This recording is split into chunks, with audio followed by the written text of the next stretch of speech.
Сәлем достар, бүгін сіздерге матраста дақтарды кетіретін қарапайым жол көрсетемін. Ол үшін былай суға жаңа дайындап қойған суымызға біз ішіне белизна және порошок саламыз. Және де осылай тряпкамызды қатты сықпай, қолымызда сол тряпка дымқылдық қалу керек, және сонымен матрасты жаймен ғана сүртеміз. Соны жаймен сүрткен кезде осылай байқасаңыздар тез кетіп жатыр. Өте тез кетеді.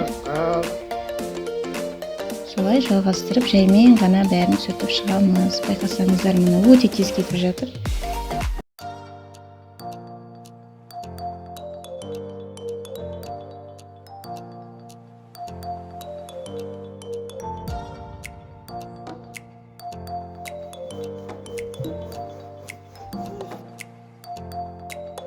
Егер видео ұнаса, лайк басып тіркеліп, өзіңіз пікіріңізді қалдырып кетіңіздер. Және де баласы бар отбасылы достарыңыз, туысқандарыңыз болса, видеомен бөлісіп кетсеңіздер болады.